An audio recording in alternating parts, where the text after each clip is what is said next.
Salut, voici un nouveau podcast de tricot, de couture et de canage. Bienvenue. Alors, je m'appelle Véronique. Je vais refaire une petite présentation rapide. C'est mon 5e podcast. J'ai 45 ans. Je vis dans les Monts du Lyonnais avec mon conjoint et nos 3 enfants qui ont 12, 17 et 20 ans. On est arrivé sur Lyon en 2020. Oui, c'est ça. Juste avant le Covid.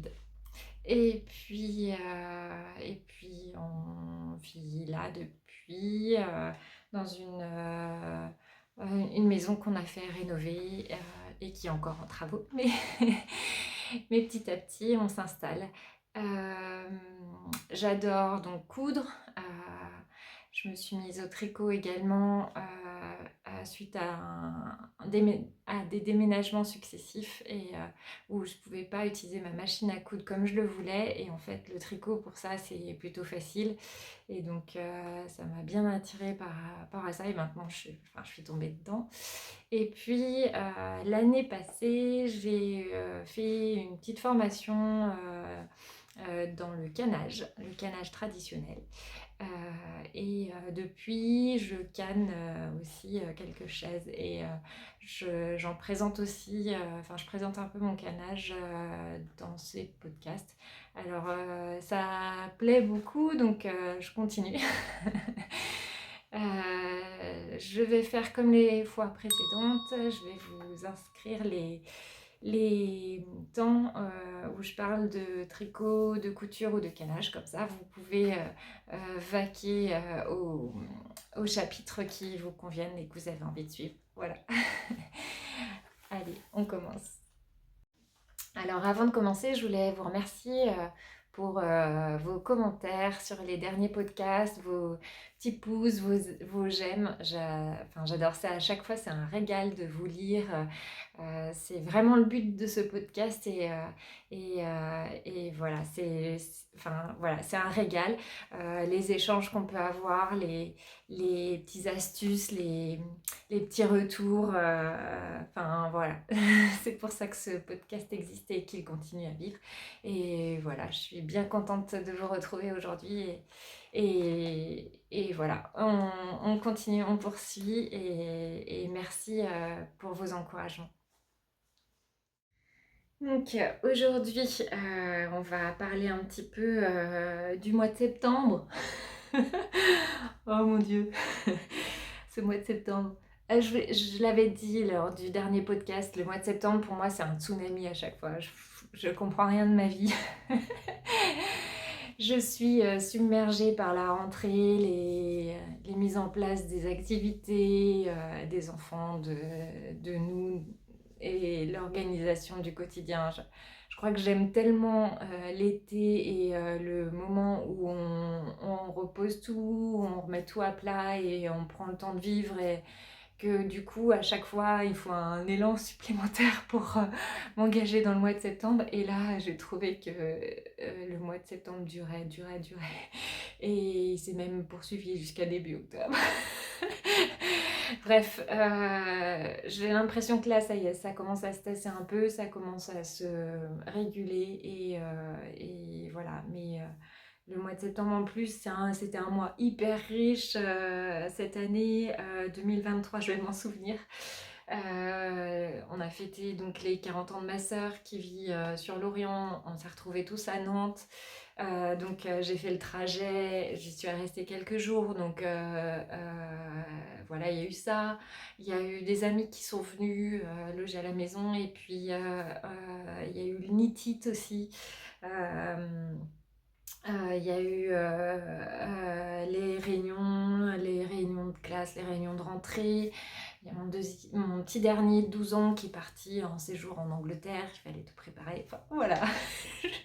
Je sais pas si vous, mais dites-moi que je suis pas la seule à vivre le mois de septembre comme un tsunami. C'est juste terrible. Bref, on parlera un petit peu d'Unitit au moment de la partie tricot si vous voulez. Et puis, je ferai un petit retour aussi sur mon séjour à Nantes sur la partie couture parce que j'ai rejoint sur Angers. J'ai fait une halte avant d'arriver sur Nantes à Angers où j'ai retrouvé ma cousine Cathy. Et on a fait un petit trip ensemble sur un magasin de couture dont je vous parlais. Voilà. Bon bah voilà, c'est parti. On commence aujourd'hui donc par la couture. Ensuite, on parlera tricot et puis du canage à la fin. Voilà. Alors, en couture, donc j'aime bien suivre les créations. Alors, elle s'appelle SB Création sur YouTube et sur Insta, je crois. Insta, c'est le même pseudo. Et c'est Sandrine et elle est juste incroyable dans ses coutures, d'une précision, elle a des explications, enfin voilà, elle est hyper pédagogue. J'aime beaucoup suivre ses podcasts. Voilà, avec les semaines dernières qui ont été intenses, je l'ai peu suivi de podcast, mais j'aime bien la suivre et elle parle souvent des créations sacotin. C'est en fait, c'est des accessoires, des sacs, enfin beaucoup de sacs, des petites trousses, des sacs à main, des sacs en bandoulière, des grands sacs de voyage. Et c'est souvent des patrons à petit prix. Et j'avais envie d'accessoires, voilà, pour fin août, début septembre, dans mes créations en couture. Et puis,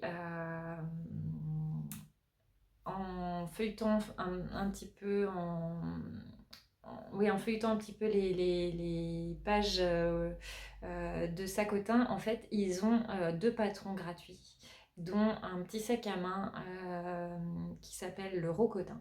Et je me suis dit, bah, quitte à essayer leur patron, et bien du coup, on va essayer celui qui est gratuit. Et donc, je l'ai téléchargé et j'ai fait un petit sac avec des tissus que j'avais dans mon stock. Donc, je vais vous montrer ça. Hop, il est juste derrière moi. Donc voilà, le sac Rocotin. Donc si je pars du... j'ai tout mis derrière, j'ai essayé de m'organiser. Alors, voilà. Donc il se présente comme ça. Voilà. Donc il y a une bandoulière, voilà. Et puis une poche devant et une grande poche avec des petites poches à l'intérieur. Voilà, donc voici ma version. Donc, ce tissu-là, c'est un tissu que j'ai ramené d'Indonésie. Et puis, le tissu noir, c'est un tissu de jean. C'était des chutes d'un jean que j'avais cousu il y a quelques temps. Voilà, donc j'ai mis une petite pression.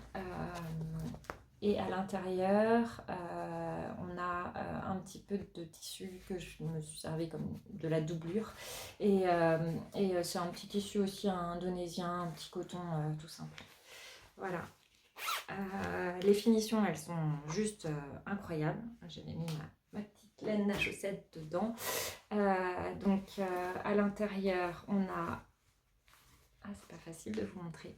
On a un zip avec une petite poche. Voilà. Et puis, de l'autre côté, on a des poches. Donc, une poche à crayon au milieu. Voilà. Et puis, des poches de chaque côté. Voilà. Et alors, les finitions des fermetures, moi enfin, pour moi, c'est toujours un peu dur, cette partie-là. Voilà. Elles sont... c'est juste super super bien construit. Le patron, il est très facile à suivre. Ça fait passer plein de chutes de tissu.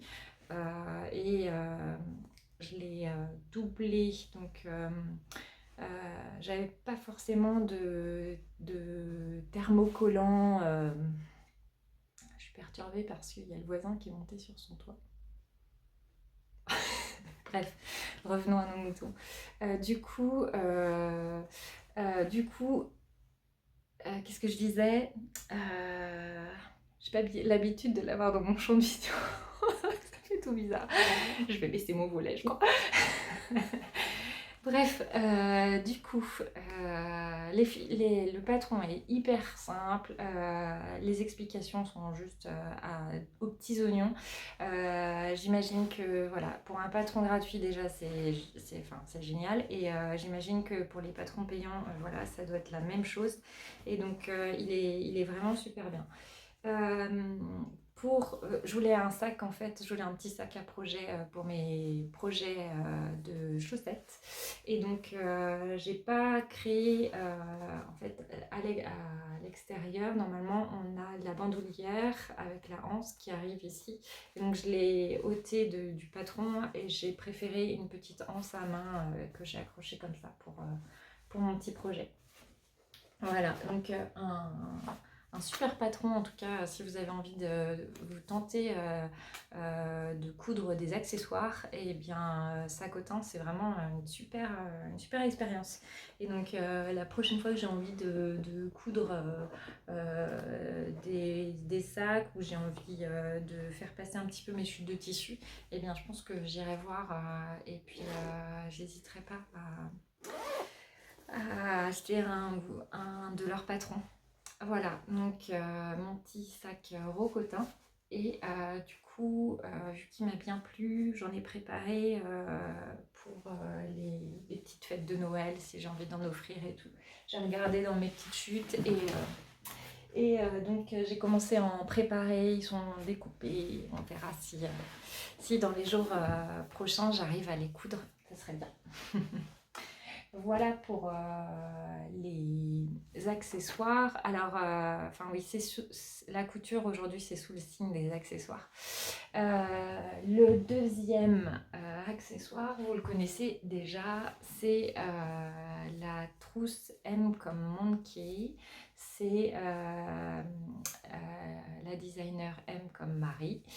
J'en ai cousu moult versions, et là c'était pour mon garçon qui partait en Angleterre, pour pas qu'il perde son passeport, ses sous, enfin tout ça, et donc il m'avait demandé une banane, et donc il a choisi ces petits tissus, donc un velours qui restait dans mon stock, et à l'intérieur on a utilisé un petit coton. Alors ça, c'est un petit coton qui doit provenir du magasin qui se trouve dans le 49 à Beaupro en Mauges, pour ceux qui connaissent, qui s'appelle Boubou. C'est un magasin qui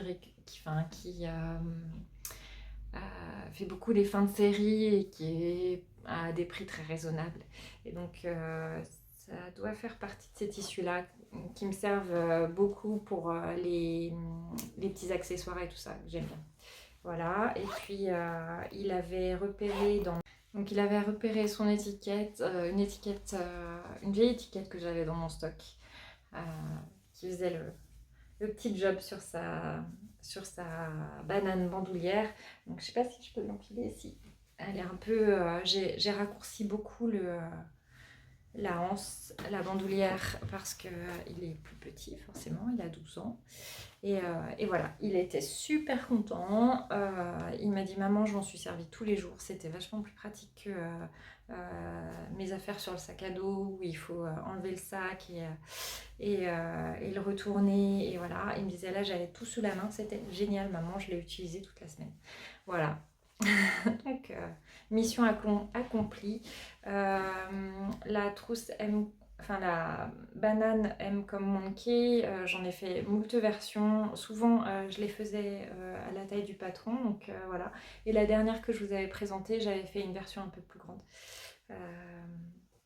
Mais là, la taille du patron, elle était juste comme il fallait pour mon garçon de 12 ans. Voilà, il y avait juste la bandoulière qu'il fallait diminuer pour lui. Voilà, le deuxième accessoire. Ensuite, j'ai cousu, alors je vais aller les chercher. Je les ai déjà empaquetés, mais je vais les sortir pour vous. Pardon pour le bruit. Voilà. Alors, il y a un petit nouveau-né qui est arrivé d'une de mes collègues. Et j'ai utilisé un patron que j'affectionne. Est-ce que je l'ai là? Oui. Il n'est pas loin, mais bon, je vais vous en parler comme ça. C'est un patron de Vanessa Pouzet. Elle faisait des petits accessoires type bavoir et j'aimais bien la suivre il y a 10, il y a même 15 ans, parce que j'en cousais déjà, je l'ai acheté. C'est l'un des premiers patrons PDF que j'ai acheté. À l'époque, il devait être à 3 € et il s'appelait À non pas un bavoir. Et elle, à l'époque, ça faisait partie des blogs que je suivais et elle s'appelait Ah non, pas elle. Maintenant, c'est Vanessa Pouzet qu'on trouve sur les réseaux, enfin Instagram, etc. Elle fait pas mal de patrons très très féminins et moi je la suivais parce que c'est l'une des toutes premières couturières, enfin designers de patrons indépendants que je suivais. Voilà, et donc elle avait un petit patron de bavoir qui se déclinait en tout petit, en moyen et en grand. Et du coup, j'en avais fait, pareil, pour mes enfants, j'en ai fait pas mal. J'en avais offert pas mal aux petits tout qu'il y avait autour de chez nous. Et ces dernières années, il y avait moins de bébés, donc voilà, on en coud moins. Et là, ça me faisait trop plaisir de ressortir ce patron. En général, il est super apprécié. Et donc à chaque fois que j'ai fait des petites bavettes, des petits bavoirs pour les copains, ils me disaient que voilà, c'était des petits bavoirs qui servaient bien et voilà. Donc c'est un petit garçon, donc j'avais un petit tissu, j'avais des grosses voitures comme ça sur le tissu, donc je les ai découpées, thermocollées au double face avec un petit point bourdon tout autour. Et puis ça fait le job quoi. Voilà. Et en fait, il n'y a pas d'attache. Elle dit juste qu'en fait, il faut. En fait, on enfile le- la partie du bavoir dans le trou. Et il n'y a pas de pression à mettre, donc c'est facile à enlever, c'est facile à mettre, on ne tire pas les cheveux. Enfin, mes filles, elles appréciaient bien ça, parce que ça ne tirait pas les cheveux derrière quand on mettait les petits bavoirs. Voilà. Donc ça c'est le premier que j'ai fait, et puis j'ai fait un deuxième aussi avec une petite voiture thermocollée et avec un petit point bourdon autour. J'ai mis ma petite étiquette, une petite étiquette les bulettes, et puis le dernier, donc ça fait partie des tissus que j'avais, mais enfin Mathusalem quoi. Ça c'était un petit magasin, un petit village qui avait près de Nantes qui vendait ça, et c'était juste extra, donc il me restait de quoi faire petit bavoir. Donc on retrouve les petites voitures que j'avais en grand format sur les autres. Voilà. Voilà, donc je vais pouvoir les offrir. Ah oui, de l'autre côté, j'ai juste mis du tissu éponge que j'avais en stock. Voilà. Je vais pouvoir les offrir au petit Florian qui est né il n'y a pas très très longtemps. Voilà. Et qui va commencer à manger, à diversifier. Et donc ça tombera juste pile. Voilà pour les petits accessoires. Et donc, je vous ai dit que tout à l'heure, je vous ai dit que j'étais partie sur Angers, faire un petit stop à Angers avant de rejoindre ma sœur pour sa fête de 40 ans. Et j'ai rejoint ma cousine Cathy et qui vit sur Angers. On a passé la journée ensemble et nous sommes allés à Samitis. Donc ça c'est une adresse dont Cécile de Que font mes mains, elle, elle en avait parlé à plusieurs reprises lors de ses podcasts. Et j'avais demandé à Cathy si elle connaissait, et Cathy elle me disait oh, bah, tu sais, sur leur compte Instagram c'est pas très développé, ça donne pas très envie, je sais pas trop, mais bon, vu que tu es là on peut essayer d'y aller quoi. Et donc c'est ce qu'on a fait. Et en fait on a trouvé un super accueil. C'est un tout petit magasin, hein, c'est un petit mouchoir de poche sur un étage et une mezzanine. Et puis, en fait, il reçoit des fins de rouleau des tissus qui sont hors catégorie et qu'il récupère de grandes marques qui ont terminé leur collection, qui en avaient trop ou qui n'avaient pas forcément les couleurs qui convenaient à la collection, enfin bon, bref. Et donc il récupère tous ces rouleaux-là et il les met en vente, voilà. Et donc voilà, Cécile de Que font mes mains, elle disait déjà qu'elle avait trouvé des trésors et effectivement, donc faut fouiller un peu, hein, c'est brut, mais c'est génial quoi. Enfin, pour tenter à petit prix de la couture, des vêtements, des accessoires. Enfin, il y avait aussi du jacquard, il y avait du simili-cuir. J'ai trouvé plein de thermocollants. Enfin, c'était assez sympa. Donc, je vais vous montrer ce que j'ai rapporté. Alors, je vais vous chercher ça. Donc, j'ai rapporté une petite cotonnade donc, qui fait plutôt effet printemps pour faire une petite blouse. Voilà. Et puis, j'ai rapporté, alors j'ai pris 3 mètres de cela, un petit velours noir. C'est des velours fins, c'est de la toute petite côte. Voilà, et donc là j'en ai 3 mètres, c'était pour faire une salopette. J'ai déjà l'idée du patron en tête, je vous en parlerai la prochaine fois, j'espère. Le but c'est quand même que je couse les tissus qui rentrent dans mon stash. C'est obligé. Donc là il y en a 1 sur 3 qui est cousu. Je vais vous en parler tout de suite, donc c'est de celui-là dont je parle. Et ça c'est comment dire, une gabardine. Donc c'est assez souple quand même, hein, et puis assez doux. Ça fait un peu entre le jean et la gabardine. Le monsieur de Samitis, donc je suppose qu'il s'appelle Samy, je sais pas. Bref, super gentil. Il me disait que quand il me découpait le tissu, il me disait je vous dirai après d'où ça provient parce que sinon vous allez tout m'emmener mon stock.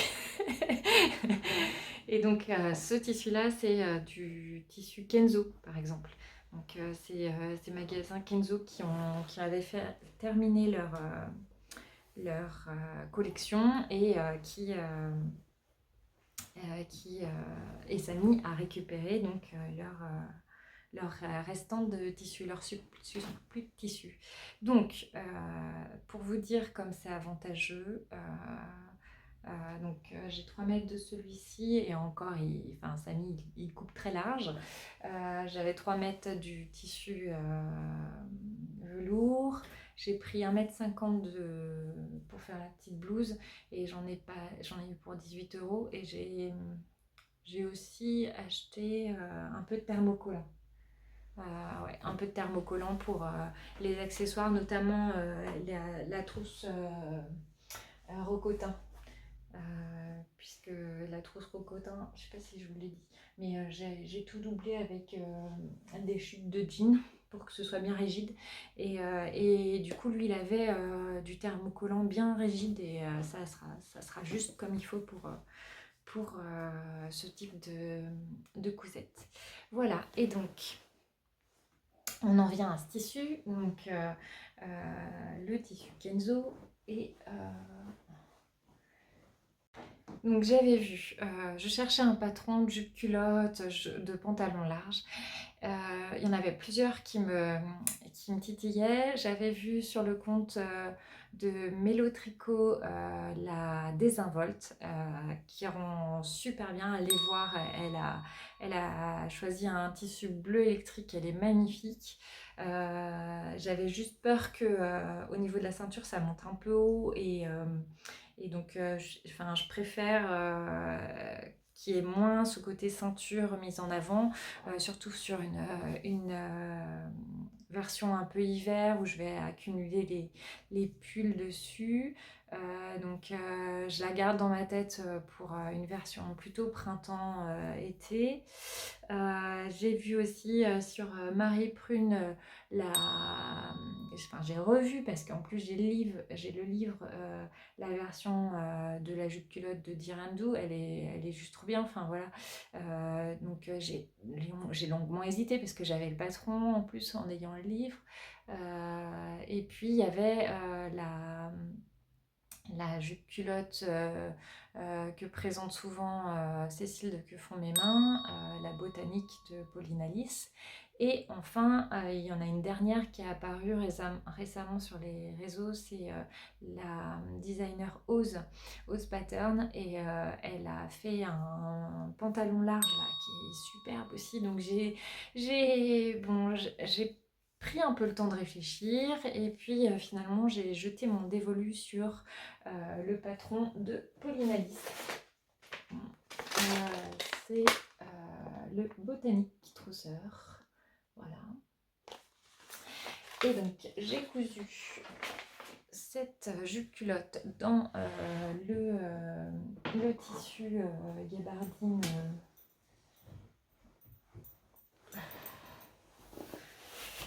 Alors, je l'ai essayé juste avant, donc il faut que j'enlève la ceinture. Alors, voici ma version. Donc c'est la première fois que je cousais un patron de Pauline Alice. Je sais que j'en entendais beaucoup de bien sur les réseaux. Donc voilà ma version. Voilà, donc elle est assez longue. Avec des passants. Voilà, et puis donc elle a deux plis ici et ici, et sa particularité c'est qu'à l'arrière elle est élastiquée. Voilà. Ce que j'ai modifié, donc j'ai allongé le patron parce que c'est une stature de 1,65 m. Sur les photos je la trouvais un peu courte et je fais 1,68 m, donc je me suis dit allez, je rallonge de 10 cm, comme ça on verra. Donc ouais, en tout j'ai rajouté 10 cm sur le patron. Voilà. Il me reste des petits fils. Donc j'ai la version Pauline Alice. Sur son patron, elle présente l'ajout des passants sur une fois que tout est cousu. Et pour moi, c'est pas ce que je préfère faire. En général, je construis la base du patron, j'installe mes passants à l'endroit où ils doivent être posés, et je couds la ceinture ensuite, si bien que la partie basse des passants, elle est prise entre la ceinture et le tissu du dessous. Et je trouve ça plus net parce que là, vous voyez, il faut les coudre après, au-dessus et en dessous. Il me reste des petits fils au-dessus et en dessous, et je trouve ça moins propre, quoi. On voit donc la couture en dessous, et ouais, enfin à l'avenir je ferai pas forcément ça. Autre chose, pour coudre l'élastique, j'étais assez surprise, je connaissais pas sa méthode. C'est assez astucieux.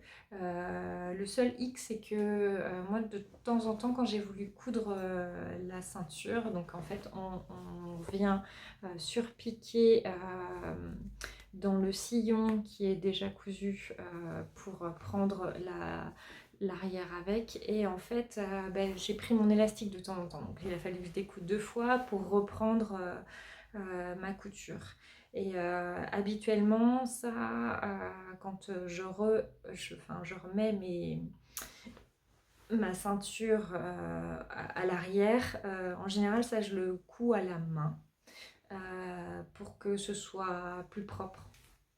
Là, je voulais vraiment essayer le patron de A à Z et ce qu'elle indiquait. On apprend toujours des tas de choses en suivant ce que proposent les designers.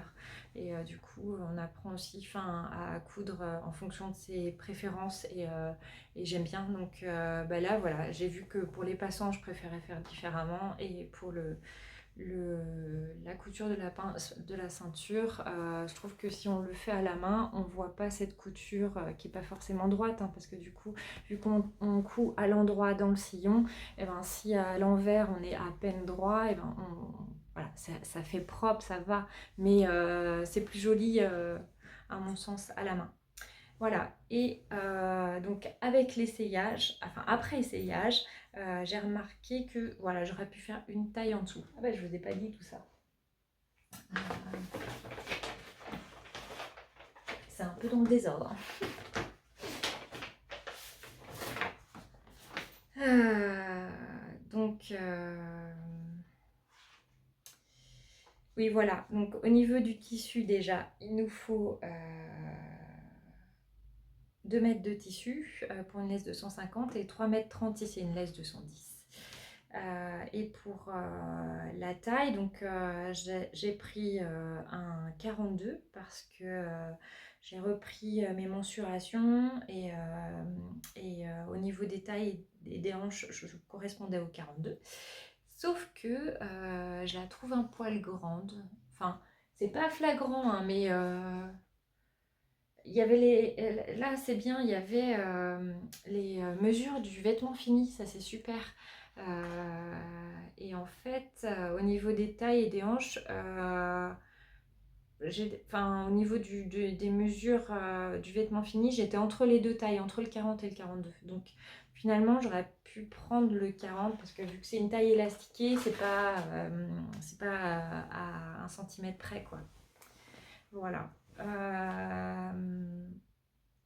Donc peut-être que la prochaine, je ferai une taille en moins. Je rallongerai pareil de 10 cm et je mettrai mes passants au préalable avant de coudre la ceinture. Et voilà. Et puis, autre remarque, alors ça vient peut-être de mon élastique, mais je me suis aperçue que pour l'élastique, ça tenait à peine à ma taille, ça avait tendance à glisser quand même. Et alors, est-ce que c'est parce que mon élastique n'est pas assez fort? J'aurais peut-être dû acheter un élastique qui est un peu plus costaud, quoi. Là, j'ai utilisé un élastique que j'avais dans mon stock de 3 cm de largeur et je pensais que ça allait faire le job, mais à peine. Donc, du coup, mes passants, voilà, heureusement que j'ai des passants parce que je vais la porter avec une ceinture, donc ma ceinture habituelle hein, en cuir tout simple. Je vous montrerai tout à l'heure porter ce que ça fait. Et en fait, elle est au niveau des passants, et ben, elle est un peu juste sur certains passants. Elle passe juste.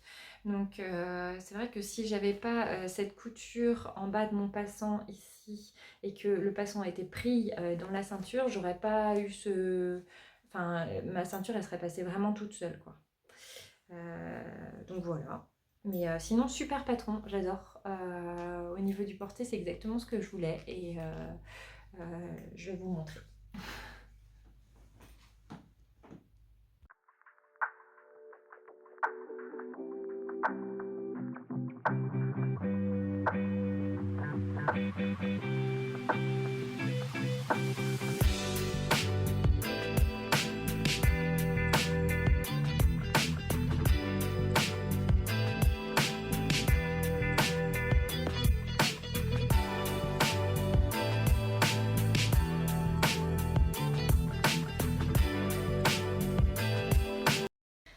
Ah oui, et alors je reviens un petit peu en arrière là, pour le patron botanique, il m'est arrivé un truc bizarre. Alors ça m'arrive de temps en temps. C'est sur des patrons PDF quand je les imprime, alors que c'est une impression et que c'est un PDF. Donc normalement, ce qu'on voit sur l'écran, on le voit sur notre papier d'imprimante. Enfin voilà, il n'y a pas de raison que ça change quoi que ce soit. Et en fait, je vais vous montrer sur une petite vidéo ce qui m'arrive. Mon imprimante, puisque c'est avec cette imprimante, la précédente que j'avais, ça n'arrivait pas. Elle imprime de manière étrange. C'est-à-dire qu'au lieu de respecter les courbes d'un patron, elle va tracer des lignes droites qui sont de temps en temps cassées pour suivre le reste du patron. Et donc je me retrouve avec des patrons faussés. Donc c'est pas hyper agréable. Et en plus, je peux rien y faire. Il faudrait que je fasse imprimer mes patrons sur une autre imprimante. Voilà. Puis quand j'ai envie de faire un patron, de le coudre, c'est tout de suite maintenant.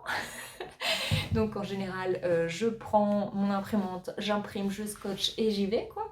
Et j'ai pas, voilà, j'ai pas envie de me dire que il faut que j'aille le faire imprimer en format 0, je ne sais où. Donc voilà, ça me saoule un peu. Dites-moi si vous, ça vous arrive. Je trouve ça tellement étrange. J'en avais parlé à David. Je lui dis, mais regarde ce qui m'arrive. Enfin, c'est pas normal. Il me disait, mais c'est bizarre, c'est des patrons BDF, comment c'est possible et tout ça. Il a essayé de m'imprimer les pages, parce qu'en plus, c'est pas toutes les pages du patron. Donc, il a essayé de m'imprimer d'autres, les pages où la courbure ne se suit pas du tout à sa sauce. Et en fait, y a rien à faire, quoi. C'est le patron visuel que j'ai sur l'écran, et bien l'imprimante ne le traduit pas pareil. Un truc de dingue, voilà. Donc je sais pas si à vous ça vous arrive, dites-moi. Mais voilà, donc il faut que j'essaye d'anticiper un peu pour faire imprimer mes patrons ailleurs, que je trouve un autre endroit, ou voilà. Parce que mon imprimante, ça le fait pas. Notamment sur ce patron botanique, bon là j'ai réussi à reprendre un peu parce que c'était pas toutes les feuilles et le patron il est quand même relativement simple, donc j'ai réussi à redessiner un peu les courbures qui me manquaient. Mais ça me fait suer en fait, j'achète un patron, c'est pour c'est pas pour redessiner les courbures, quoi. Enfin bon, voilà, c'est juste la loose de mon imprimante. Bon, voilà, racontez-moi vous aussi vos déboires, vous allez me rassurer. Alors, je vous ai pas parlé de ce que je porte. Donc, j'ai enlevé mon gilet pour vous montrer. Mon gilet, c'est un gilet du commerce, ça, rien de... Voilà, c'est un truc, un vieux truc que j'ai depuis 15 ans. Enfin, voilà. Donc, ce que je porte, c'est une chemise. La chemise de d'Irendou, du livre d'Irendou. J'aime beaucoup. J'aime beaucoup, beaucoup. J'en ai toujours des compliments quand je la porte, voilà. Juste la prochaine fois, je ferai les manches un petit peu plus courtes. Je pourrais les raccourcir, hein, vous me direz, mais je préférerais peut-être un petit peu plus court. Et je remonterai un petit peu aussi le décolleté, parce que quand je me penche, voilà, ça peut être pas très pratique au travail, en tout cas. Voilà. Voilà pour ma petite blouse. La petite chemise qu'on trouve dans le livre Dresde de Direndou. Donc le livre, il est là. Voilà, c'est dans ce livre-là qu'elle est. Voilà. Et puis en bas, je vous montre rapidement, voilà. J'ai pas trop de recul, donc je ne peux pas vous montrer beaucoup. C'est le patron, le Ginger Jeans de Closet Case Pattern, et c'est un patron que voilà, j'ai déjà fait plusieurs fois. C'est un jean que voilà, j'aime beaucoup porter, qui fait mon quotidien. D'ailleurs, il faudrait que j'en recoue parce que j'en manque. Et que le dernier, il était tellement porté qu'il est tombé en lambeaux dernièrement. Donc là, je peux définitivement plus le porter. Et donc, j'aurais besoin de renouveler mes jeans. Donc, il faut que je m'y attelle.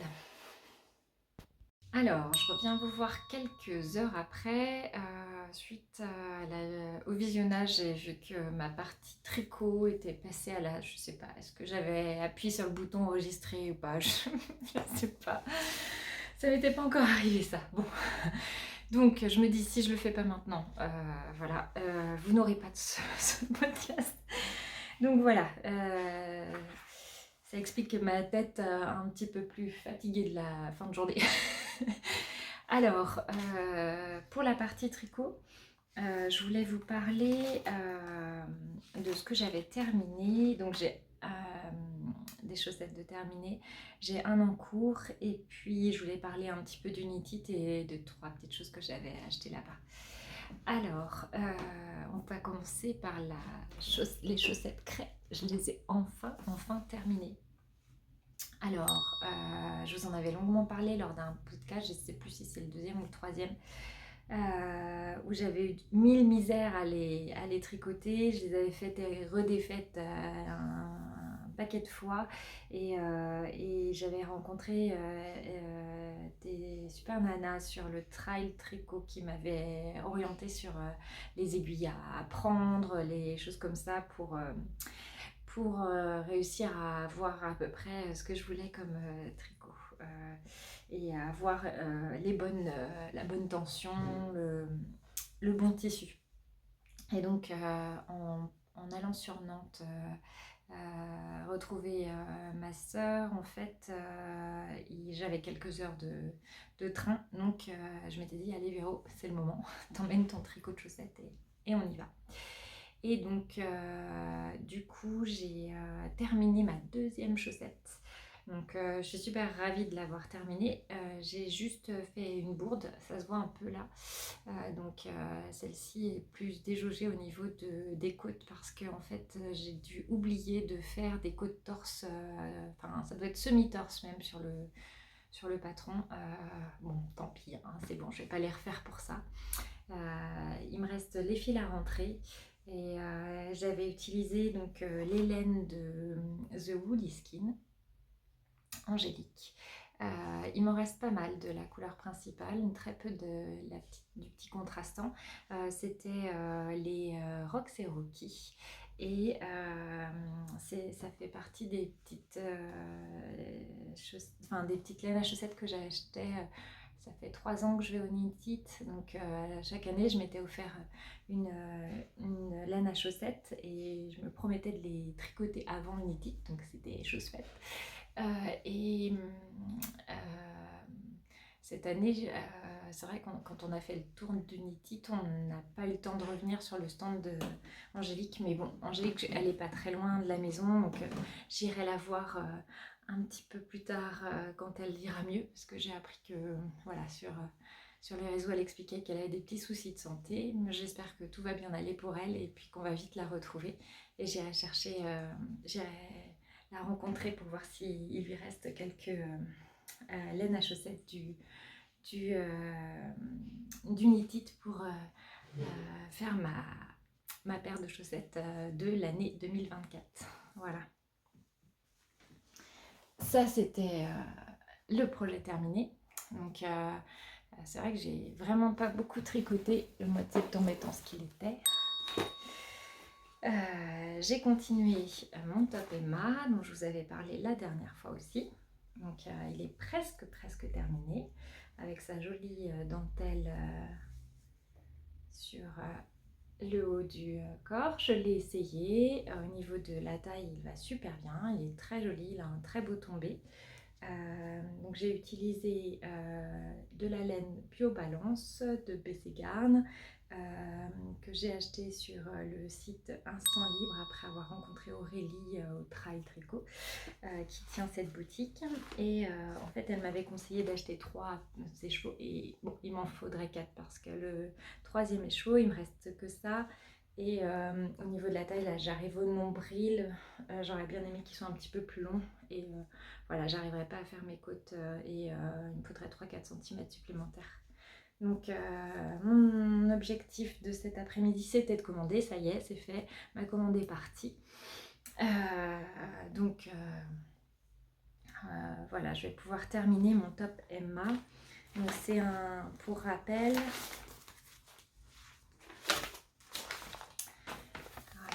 Top Emma. Donc avec sa jolie dentelle ici. Donc c'est de Marguenet. Elle s'appelle Marianne Munier. Et ce patron, il est créé pour les petites filles comme pour les femmes. Et donc il y a un panel de taille qui va du 2 ans au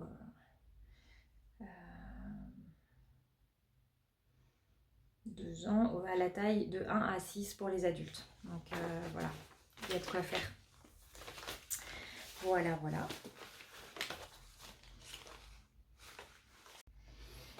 Alors, le knit-it. Donc le knit-it, j'ai eu la chance d'y aller avec des amis. On avait des amis qui venaient sur ce week-end-là, des amis de Paris qui descendaient. Donc David partait avec Pascal en montagne faire de la photo et faire du camping. Et moi, je gardais avec moi Jenny pour aller sur Lyon et passer la journée sur Lyon au knit-it. Le matin, on est allé faire la balade urbaine que proposait le mari d'Emma Duché, donc Renaud, qui est architecte urbain. Donc super balade. Je connais pas beaucoup Lyon enfin je suis arrivée en 2020, donc on ne connaît pas énormément Lyon. Les Brotteaux, c'est l'endroit où il nous a fait voyager un petit peu dans le temps et du coup c'était chouette de découvrir un endroit autre que Fourvière et le vieux Lyon qu'on a l'habitude de découvrir quand on a des amis. Et donc là on a découvert les Brotteaux. Renaud, il a une particularité, c'est qu'en fait, du fait de son métier, il connaît aussi bien l'architecture que tout ce qui est botanique. Donc ça, c'était chouette parce qu'il nous a fait découvrir l'architecture et puis en même temps, il parlait de la flore qu'il y avait dans la ville. Et on a terminé le circuit par le parc de la Tête d'Or et on a fini à l'espace Tête d'Or où il y avait le knit-it. Donc c'était une très chouette balade. Je vous aurais mis en début de vidéo les quelques photos et une toute petite vidéo que j'ai pensé à prendre parce que sur le moment je vivais l'instant et j'ai pas pensé à prendre plus de photos ni de vidéos, ni de la balade urbaine ni du knit-it d'ailleurs. Voilà, donc c'était très chouette. On est arrivé sur le site du knit-it, donc vers midi. On n'a pas pu rentrer tout de suite parce que c'était noir de monde et l'espace ne pouvait pas accueillir plus de personnes. Donc il a fallu attendre un petit peu que les gens sortent du salon pour pouvoir rentrer à notre tour. C'est pour vous dire comme il y avait du monde. Sur le samedi après-midi, c'était une douce folie. Donc on est arrivé au salon et on a déjeuné et puis on a fait les groupies. Donc Jenny découvrait les laines de teinturière. Elle est plutôt couturière, elle a très peu tricoté, un petit peu quand même. Donc elle était contente de découvrir toutes ces jolies laines et puis elle a cheminé un petit peu sur les projets qu'elle aimerait bien réaliser. Et puis c'était hyper chouette parce que du coup on a rencontré plein de monde. Moi j'ai rencontré donc Stella des Pirouettes de Girouette. J'ai aussi rencontré Laurence avec qui on cherchait à se rencontrer depuis un petit moment puisqu'on n'habite pas très loin l'une de l'autre. C'est très chouette aussi d'apprendre à se connaître, de prendre un peu le temps de se découvrir. Et puis j'étais contente de rencontrer plusieurs personnes que j'avais vues au trail. J'ai croisé aussi dans les petits coins la Miss Kikou, qui m'a dit des gentils mots sur le podcast. Donc ça c'était voilà, c'est toujours super chouette de rencontrer les gens qu'on côtoie à travers des mots sur le net. Et donc voilà, les échanges de ce podcast, c'était voilà, leur raison d'être aussi là et c'était super chouette. J'étais contente aussi de trouver des femmes que j'avais vues par exemple qui étaient modèles sur le livre Dresde d'Irene Dou. Elles étaient sur le stand de Fairy Factory qui est un stand de de tissu pour la couture qui est juste fantastique. Ensuite, qu'est-ce qu'on a vu aussi? J'ai vu les laines amourées avec Cécile que font mes mains, Lisandre Ourdin qui était bien prise, donc voilà, elle avait du monde tout autour d'elle, je n'ai pas osé la déranger plus que ça. On a vu aussi Nathalie by Night. J'ai découvert tout un tas de teinturières que je connaissais pas beaucoup. On a vu le stand de Naticea avec Juliette, où je fais un petit coucou. On a vu aussi comment ça s'appelle?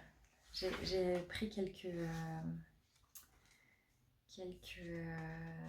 cartes et des stands qui me plaisaient bien. Donc il y avait la Bien-Aimée avec toutes ces laines super jolies.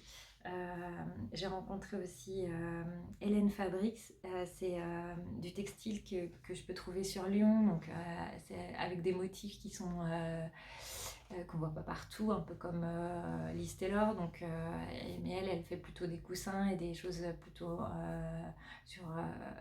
axées sur les enfants, donc c'était chouette. Et puis il y avait plein de stands, il y avait 95 stands, donc je pense qu'on avait un panel extraordinaire de tout ce qu'on peut voir sur les réseaux et des gens qu'on suit. Donc c'était voilà, un petit moment hors temps. On était bien fatigués à la fin de la journée. On a eu le temps de faire une seule fois le tour du Knitted. Donc comme je vous disais, j'ai pas pu retourner sur le stand de The Woolly Skin pour reprendre des laines à chaussettes, mais j'y reviendrai. Je suis allée voir aussi Eve de EV3 et d'ailleurs je lui ai pris un écheveau parce qu'au Trail Tricot je lui avais déjà pris un premier écheveau pour me faire un châle, donc c'était un écheveau fer avec des petits speckles bleus, j'aimais beaucoup. Elle avait qu'un seul écheveau sur le trail, donc quand j'ai vu qu'elle avait les deuxièmes et c'est exactement le même bain, j'en ai pris un deuxième pour pouvoir faire un châle plutôt en profondeur, voilà, donc ça tombera bientôt sur mes aiguilles, je suis très contente. Et puis voilà, petite interruption, je suis pas toute seule à la maison cet après-midi. Alors, je suis allée sinon sur le stand de laine amourée. Ça faisait longtemps que je voulais essayer leur laine, tester leur qualité de laine. J'adore leur couleur de teinture et en même temps j'aimais beaucoup le patron qu'avait sorti Cécile de Que font mes mains, le patron du gilet et du pull Saturne, et elle disait que elle pouvait, enfin si on prenait la laine chez Laine Amourée pour son pull ou son gilet, elle nous offrait le patron. Et donc merci Cécile, parce que moi j'en ai profité. Donc j'ai acheté la laine de Laine Amourée, toute douce, toute mimi.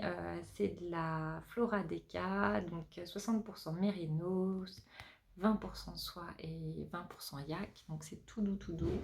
Le coloris c'est se promener en forêt. Voilà, donc c'est un petit peu moins bleu que ce que vous voyez à la caméra, hein, c'est plutôt vert. Et donc j'ai mes 4 écheveaux pour faire mon pull Deca dès que j'aurai terminé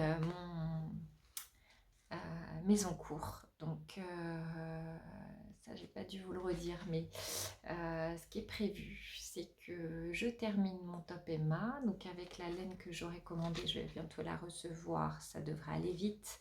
J'ai plus que les côtes du bas à faire et je vais peut-être pouvoir le porter, on sait jamais s'il continue de faire un peu beau comme ça, même si c'est pas trop normal. Et puis j'ai mon Robinia qu'il faut que je termine, donc j'ai vu celui de Laurence, il est magnifique, ça m'a vraiment donné envie de reprendre le mien.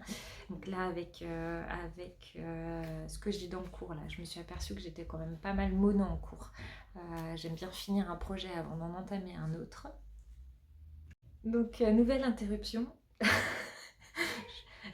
Je savais même plus ce que je disais. Et puis mon fils repart en me disant: mais si, t'étais en train de dire que t'aimais pas commencer un travail avant d'avoir fini un autre. Merci Loulou.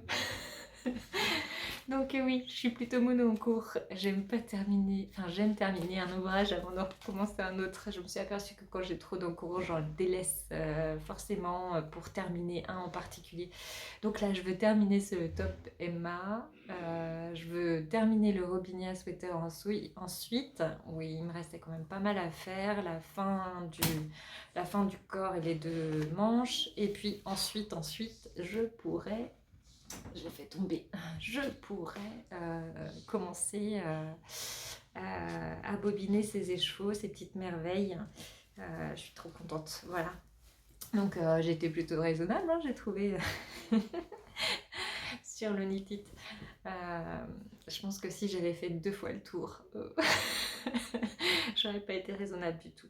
Et là, en faisant, voilà, je m'étais dit, allez, on fait 1 fois le tour, et puis je prends ce que j'avais décidé de prendre, et puis après, on verra pour les surprises. Et voilà, avec tous les stands qu'il y avait, enfin, j'avais pas assez de temps, et puis vraiment, c'était voilà, il y a un brouhaha intense, il y avait beaucoup de monde, c'était intense. Avec la balade urbaine le matin, avec Jenny, on était bien naze, donc voilà. L'année prochaine, je prendrai le forfait 2 jours. Peut-être que je serai un peu moins raisonnable, on verra. L'avenir nous le dira. Voilà pour la partie tricot. Et donc là, je vous relaisse avec la Véro du matin, qui avait encore son rouge à lèvres, qui était encore toute fraîche. À tout de suite. Alors, je vais vous parler de 2-3 petits podcasts maintenant, parce qu'après on va passer sur la partie canage, donc voilà, ça a plus de sens de le faire maintenant. J'ai pas regardé énormément de podcasts et de vlogs tricot et couture au mois de septembre, voilà, toujours pour les mêmes raisons. J'ai juste réussi à suivre le poil de la Duette 92, j'adore, voilà, je suis fan. Je crois qu'elle a 8 ou 9 podcasts à son actif. Elle est voilà, fantastique parce qu'elle chante, ses podcasts ils sont toujours pleins d'humour. J'aime beaucoup et ses tricots sont juste dingues. Voilà, donc si je peux vous conseiller un petit podcast à aller découvrir, à aller voir, n'hésitez pas, elle est super chouette. Et Johanna, je t'embrasse. J'ai réussi à voir aussi tout dernièrement les blabla créatifs de Fanny, que j'avais rencontré au Trail Tricot aussi. Là, elle a fait un tricot, un pull juste incroyable avec plein de couleurs, plein de restes. C'est un côté un petit peu psychédélique. Moi, ça me fait penser un petit peu aux couleurs qu'on trouvait un peu dans les années 75-80. Enfin voilà, tous ces pulls un petit peu géométriques avec plein de couleurs. Et voilà, il est juste fantastique, j'aime beaucoup. Et puis là, il y a les nouveaux Vlogtober qui sont arrivés. Donc j'arrive pas à tous les suivre, hein. Il y en a plein que j'aimerais suivre, notamment La Fanette aux petits pois, Rosée Balle de laine. C'est des podcasteuses que j'aime bien suivre de temps en temps. Mais là, il y a trop de vlogtubers, j'arrive pas à tout suivre. Donc je me suis dit, allez, je me concentre sur quelques-uns et puis j'essaye de suivre un peu. Donc là, tout particulièrement, je suis Lisandre Ourdin sur YouTube. C'est une designer à chaussettes que vous devez certainement connaître. Voilà, qui a plein de peps et qui donne voilà, toujours la banane quand on la suit. J'aime beaucoup aussi Loli Pelote et ses petites aventures. Elle nous fait rencontrer, alors j'ai oublié son nom, au fil de la ruche. Je vais pas retrouver. Bref, elles ont fait un petit vlog ensemble et c'était super chouette. Et puis, enfin, elles font que se marrer, donc forcément, on se marre avec elles derrière la vidéo. Et puis, je suis Cocon Vert. Alors, Cocon Vert, c'est un univers bien à part.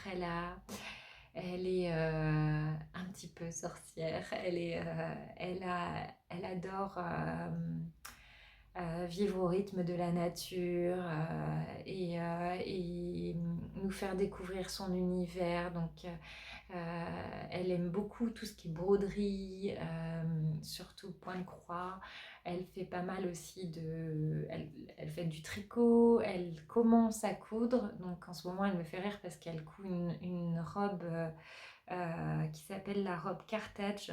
C'est la robe que j'avais cousue à ma fille pour le mariage de ma belle-sœur l'année passée. Et j'avais galéré avec ce patron, mais j'avais galéré. C'est vraiment pas un patron pour débutantes. Et donc, je la vois au fur et à mesure de ses blogs avancer petit à petit et persévérer. Et du coup, c'est très chouette de voir. Je vois que aussi le patron, il n'est pas forcément adapté pour les débutantes, donc ça me rassure parce qu'elle galère aux mêmes endroits que j'ai pu galérer. Euh, Même si je suis pas débutante en couture, mais ce patron, enfin, j'avais trouvé difficile. Et donc, j'aime bien voir ces petites aventures et puis la voir avancer sur son patron et sa robe Carthage, c'est rigolo. Elle nous raconte aussi la nature, ce qu'elle voit autour d'elle. Elle, euh, Elle parle du rythme, elle parle aussi d'entretien de la maison. Enfin voilà, c'est un univers à part. J'aime bien la suivre. Voilà, donc je me concentre un peu sur cela, même si il y en a moult et que j'aimerais bien en voir d'autres. Mais voilà, moi aussi, il faut que je suive mon rythme et on peut pas tout faire. Voilà, c'est comme ça. Choisir, c'est renoncer. Voilà pour les petits suivis podcast du moment. Alors, le canage. Donc, la dernière fois, je vous avais parlé de ma chaise bizarre. Je vous les avais montré ce que j'avais reçu comme chaise à Canet. Et Sylvaine, que j'embrasse, avait trouvé le nom de ces chaises. Donc, ça s'appelle des chaises curules. À cette forme. Je vais vous montrer celle-ci déjà. Donc, j'en ai deux à refaire. Je les ai retravaillées. Donc, elles étaient peintes. Donc, je les ai toutes poncées. Et puis, l'ami qui me les a confiées les voulait couleur crème. Donc voilà, j'ai repassé une petite peinture crème dessus. Et voilà. Donc la forme, c'est vraiment voilà, une forme en X. Voilà. Et donc, elle s'appelle des chaises curules. Et, alors, j'ai fait quelques recherches. Voilà, alors, sans prétention, voilà, c'est des recherches Google, enfin voilà, Wikipédia et autres. Je vous raconte la vie de ces petites chaises, mais en fait, voilà, je n'y connaissais rien avant de m'y intéresser. Donc, je vous transmets moi ce que j'ai récolté comme information. J'ai pas de j'ai pas de connaissances outre ce que on peut tous trouver sur les réseaux. Voilà, donc ce que j'ai appris, c'est que c'était des chaises, les chaises curules, c'est des chaises qui viennent du mot latin sella curulis, curus, et ça veut dire chariot. Voilà. Ces chaises, en fait, elles sont le symbole du pouvoir dans la Rome antique.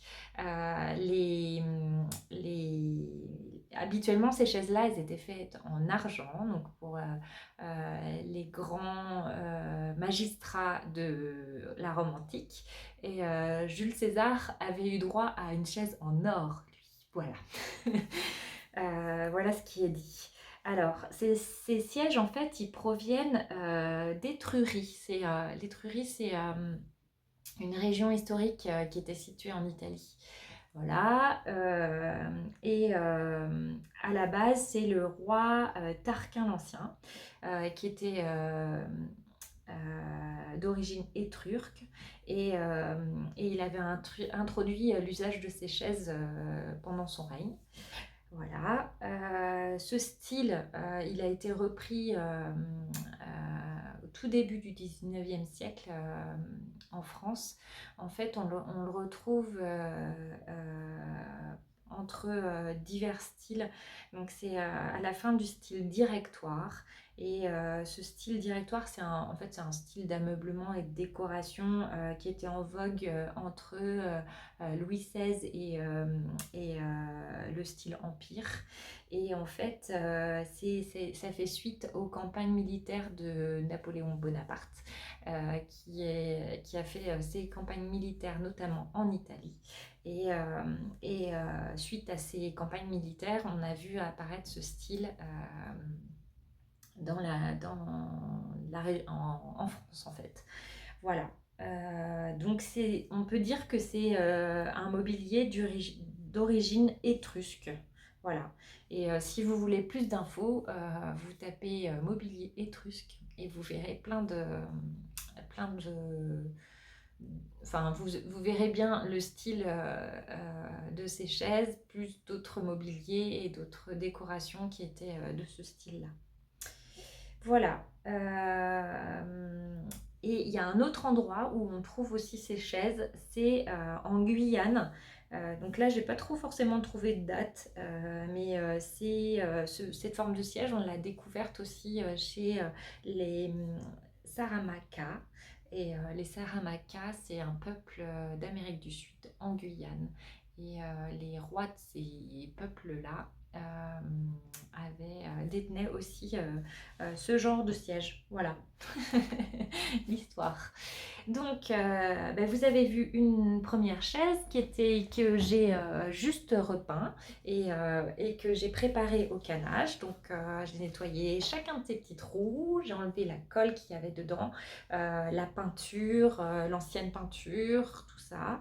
Voilà, j'ai passé de longues heures dessus à les poncer, les nettoyer, les repeindre et puis repasser une patine de protection dessus. Voilà, et puis donc oui, je vous ai montré le côté où celui-ci où il n'y a pas la petite décoration. Donc sur celui-ci, la décoration, elle est restée que ici. Donc c'est très simple hein, comme petite déco. Sur l'autre, il y a les deux. Voilà, hop, je vous montre l'autre. Donc j'ai commencé à canner, j'ai réussi à faire une session canage dernièrement. Et donc la voici. Voilà, ma session canage. Donc c'était un peu particulier dans le sens où d'habitude je canne à plat. Voilà, les chaises elles sont à plat d'habitude. Et là c'était incurvé, donc il fallait que j'apprenne à canner de manière incurvée. Donc je savais pas si j'allais réussir à utiliser mes outils, mon aiguille à canner ou ici il fallait que je fasse tout au tire-canne. Et finalement, je vais vous insérer une petite vidéo où j'arrive à utiliser mes aiguilles à canner, donc c'est bien pratique. Voilà, donc là c'est vraiment la première partie. Donc pour ceux qui suivent un peu, le canage, on a toujours 2 lignes horizontales et 2 lignes verticales pour chacun des trous. Et du coup, ça fait un premier quadrillage qui n'est pas du tout rangé, hein, on ne voit pas encore le dessin du canage là. Et donc, à partir de là, quand je recommencerai ma prochaine session, je vais remouiller mon canage. Je vais l'humidifier à nouveau et je vais m'amuser à ranger toutes mes cannes en face des trous pour faire le début de la forme du quadrillage. Et ensuite, avec une canne un petit peu plus large, donc entre les cannes de la trame de base et les cannes qui sont en diagonale, j'utilise une canne plus grosse, de 0,4 plus large en fait. Et du coup, ici j'ai dû utiliser du 2 et donc mes cannes diagonales ce seront du 2,4. Voilà. Et donc je vais ensuite pouvoir faire toutes mes diagonales.